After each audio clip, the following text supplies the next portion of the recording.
to feel the fire.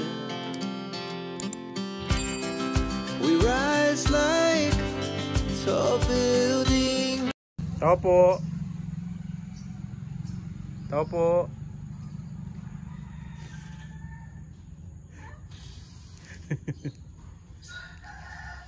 Tao po. Ano po? Ayan. Naliligo pala si Tia. Muninay. Wala, tahimik ngayon dito. Wala ang Team Waldo, walang maingay. Kuya mo, nagwalis na? Hello po, welcome back sa my channel, Sherwin TV. So, andito po tayo ngayon sa bahay ni Nanay Mareng. Andito po si Buninay, sobrang sipag. Nagwawalis po si Buninay. Ayan, Buninay. Shout out. Ayan. Ayan, sobrang sipag po ni Buninay. Kararating lang po niya sa sa school. Tapos nagpahinga lang siya ng konti. Nagwalis na siya. Ayan si Buninay. So yan naman po, naglinis na kanina ng kulungan ng aso. Pagdating din po niya kanina, nagpahinga lang din siya. Naglinis na rin siya ng aso. Ayan, sobrang sipag po ng mga anak ni Tatay Reyes, Ayan. Alam na po nila yung kanilang mga gagawin pagkagaling sa school.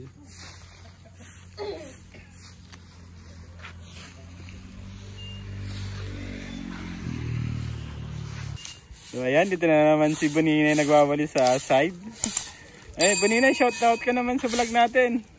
Shout out, ayan. Ayan si Buninay, kasipag na bata. Walis po siya. Madahon po kasi. Pagka, anong tawag dito?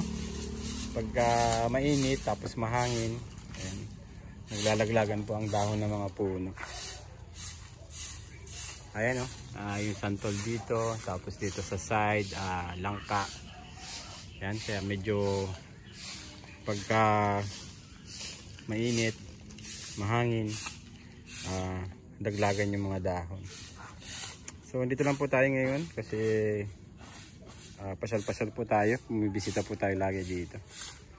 Kasi para naman may mga kasama kahit ilang oras lang. Andito po kami. Kumbaga pasyal. Sa madaling salita po, tambay.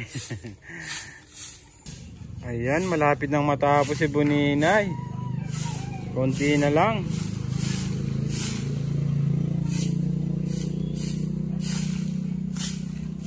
Kasipag naman ni Buninay. Saan ang diretsyon yan, Buninay? Doon? Doon. Malayo ka pa. Yan, pero napakasipag po ni Buninay. Ayan pagdating po niya, magpahinga lang siya ng kaunti. Pagkagaling sa school, hinanap niya kagad yung walis. At nagwalis-walis na po siya.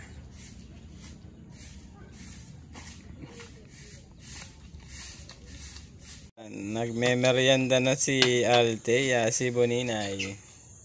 Tapos na po magwali si Buninay. Ayan, nagmerienda na po siya. 2 pirasong kamote. Kalimutan na naman.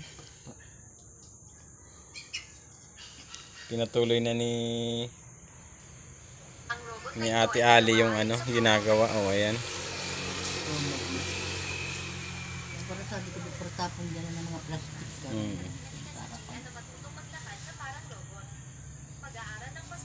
Buti pa dito, wag nakaupo ka, tanaw-tanaw yung mga nagdadano. Ayun, Uy, shout out! Ay, diretso siya.